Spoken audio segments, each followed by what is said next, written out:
4 minute हो जाएगा काम। क्वेश्चन ये है, are the path of electron straight line between successive collision with positive ion metal in the absence of electric field in the presence of electric field. कि electric field नहीं है तो, और इलेक्ट्रिक फील्ड है तो electron का जो path है बिटवीन टू सक्सेसिव कोलिजन, क्या वो स्ट्रेट लाइन होता है? देखिए ध्यान से, कि जब आपके कंडक्टर में इलेक्ट्रिक फील्ड नहीं है तो जितने भी इलेक्ट्रॉन्स हैं इन सब का अपना जो पाथ है वो स्ट्रेट लाइन पाथ होगा, क्योंकि कोई भी एक्सेलरेशन है ही नहीं। ये मैंने बना दिए पॉजिटिव आयंस, पॉजिटिव कर्नेल्स बना दिए ये मैंने। अब इलेक्ट्रॉन है, फ्री है, इसमें मोशन है, यहाँ से चलता हुआ आया, इससे टकरा गया, किसी और से चलता हुआ इससे यहाँ टकरा गया, फिर यहाँ टकरा गया, फिर इधर टकरा गया, इधर टकरा गया, उधर टकरा गया, कभी कभार इनके बीच में से निकलकर यहाँ भी पहुंच जाता है। तो ये स्ट्रेट लाइन है। दो टक्करों के बीच का जो पाथ है इलेक्ट्रॉन का वो स्ट्रेट लाइन है। क्यों? क्योंकि यहाँ इसमें नेट फोर्स कितना है? 0 है। Force on each electron is 0। Her electron पर फोर्स कितना है? फोर्स 0 लग रहा है। तो दो सक्सेसिव कोलिजन्स के बीच में स्ट्रेट लाइन है। लेकिन जब आपने कंडक्टर में एक इलेक्ट्रिक फील्ड स्टैब्लिश कर दिया, कंडक्टर के अंदर आपने एक स्टैब्लिश कर दिया इलेक्ट्रिक फील्ड,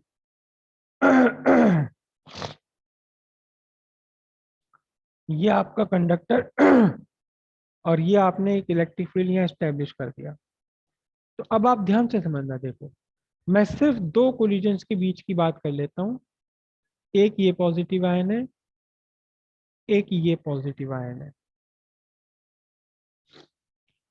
अब एक इलेक्ट्रॉन आया पीछे से, यहाँ टकराया, टकरा करके ये चला इधर, ये इसकी अपनी वेलोसिटी है, इसकी अपनी कौन सी?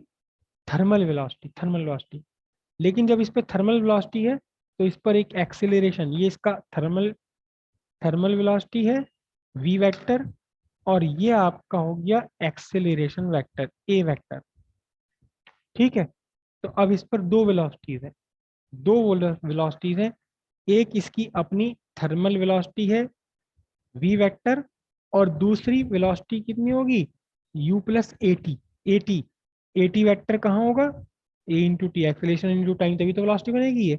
तो इसकी नेट वेलोसिटी आपकी, नेट वेलोसिटी फाइंड करने के लिए पैरेललोग्राम लगाऊंगा, तो this is the net velocity, this is not velocity, it is not in the direction of thermal velocity.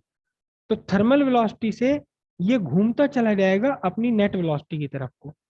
तो अब एक कोलिजन से दूसरे कोलिजन के बीच का जो इसका रास्ता होगा वो लगातार कैसा होगा? देखो दो दो फोर्स काम, एक इसकी अपनी वेलोसिटी है, एक इस पर एक और वेलोसिटी से मिल रही है जो कि इसकी अपनी वेलोसिटी की डायरेक्शन में नहीं है।